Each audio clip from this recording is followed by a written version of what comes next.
I prefer the horrible messes, contradictory logic, silly plots, and bizarre characters of DC films over the predictable, repetitive, perfectly polished but bland and unoriginal Marvel films. I understand that Marvel films are better. They are better. They're better made, they're better acted, they're better written, they're better on every conceivable metric, but they're boring. They're so boring. People talk about The Winter Soldier as if it's this masterstroke of movie making, of cinema. I watched the film and I was like, that was the most expertly done paint by numbers picture I have ever seen. There's only one moment in that film that they had a chance that I thought, oh, please, please do this. I thought for a moment when the old lady started beating people up, I was like, yes, this might turn interesting. Maybe they'll do something I didn't see coming. But no, of course, it was Black Widow. It was one of the main characters. Because that's what Marvel does. Marvel has made the same 3 films over and over and over again. And popular culture in general, we've decided that that's okay. We understand, we acknowledge it's almost a joke at this point. We acknowledge that's what they do. But then we throw feces at DC because every single one of their movies is a disaster. I haven't seen the new Wonder Woman, probably am not going to see it. I'm pretty picky on what movies I see increasingly.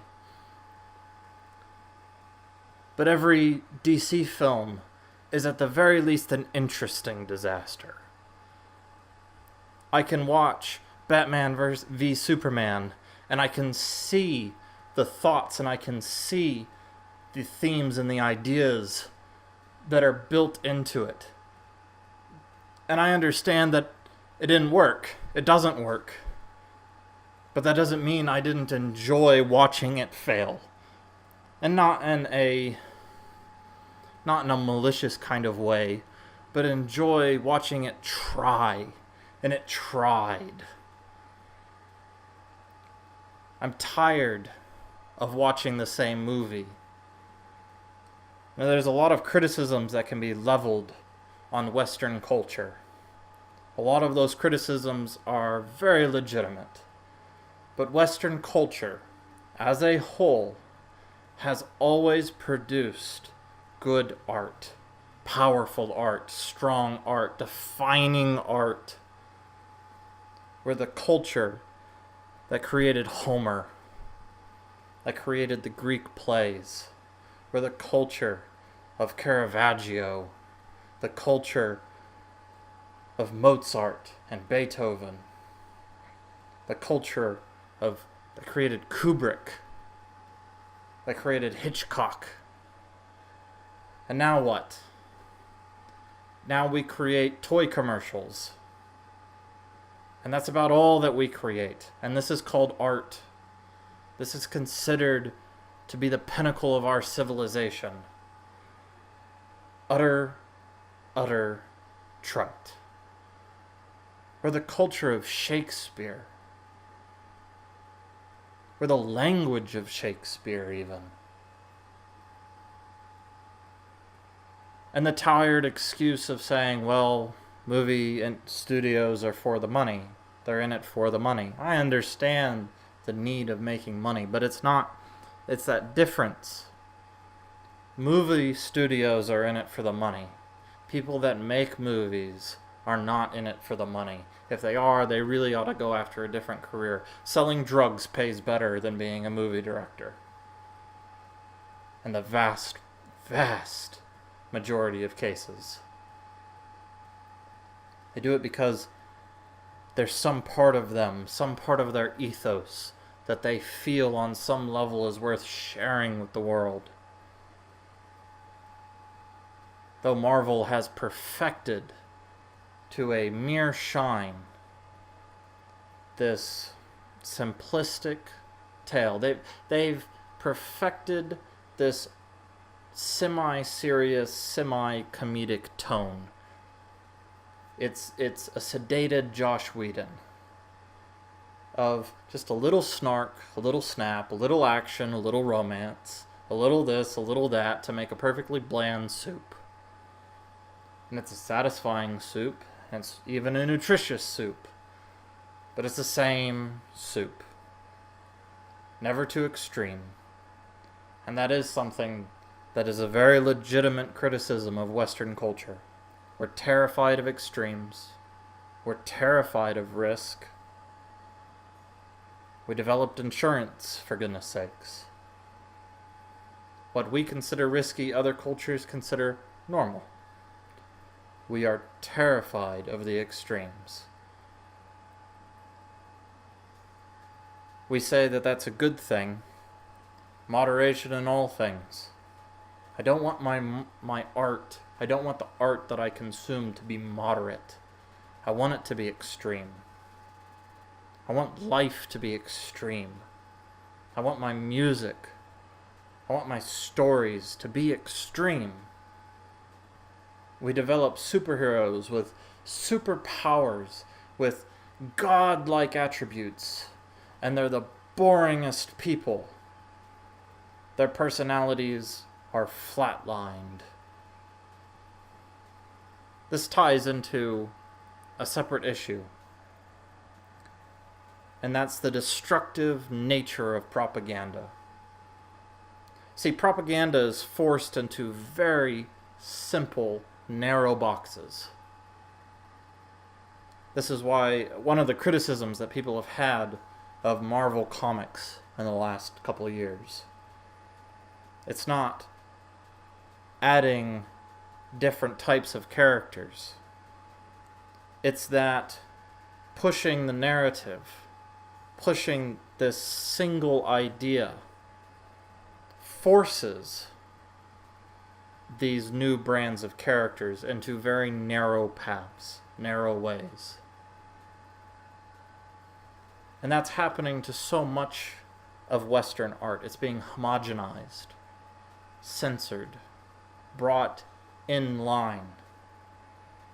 Can never be too much of anything. Never too strong.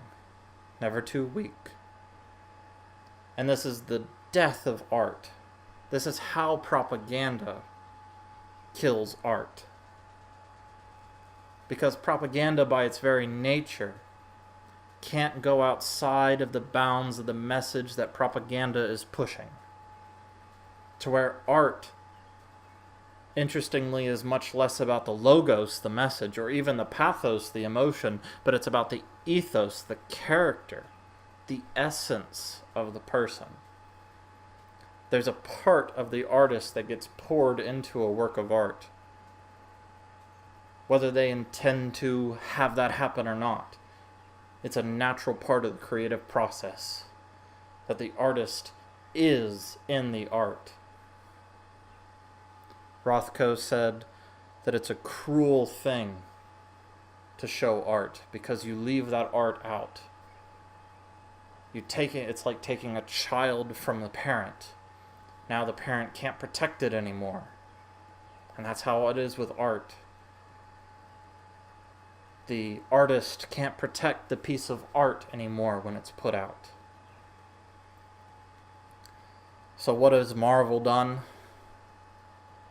They've cleaned up their kid and they've put it in the blandest uniform that they could. They've taught it all the correct manners. And they've put this child out to the public, and it's a child that has no opinions, no thoughts. It just has a post-it note that says, "Hello, my name is." And it's interchangeable with every other Marvel child in the class. And the narrative that they're pushing is mainstream. That's all it is. It's not like most of the executives or studio people even believe the things that their movies are formulating in young people's minds. It's just what's popular, what's going to get them the least outlash the least the least pushback on Twitter. They're not looking to have a discussion.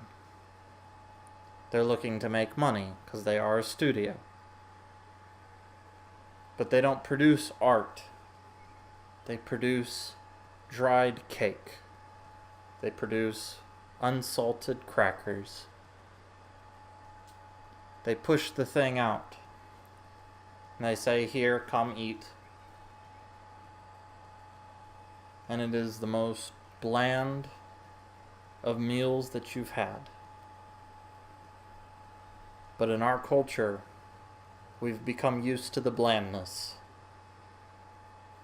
We no longer demand, and in fact criticize people for doing anything, saying anything, having anything. On every level in our society, this concept, this belief of expression, this belief of extremes has been muted.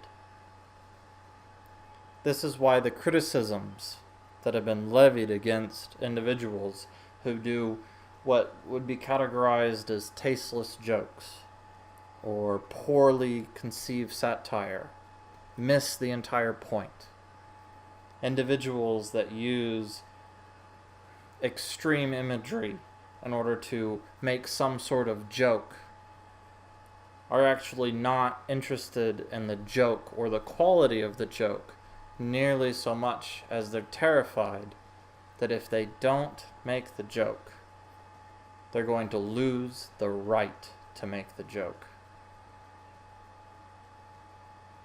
That's why I will always prefer a bad DC film over a Marvel film. Because Marvel films, they're just bland. And DC films are poorly structured jokes. They're terrible. But at the very least, their existence guarantees that something better with those same ideas can be made in the future.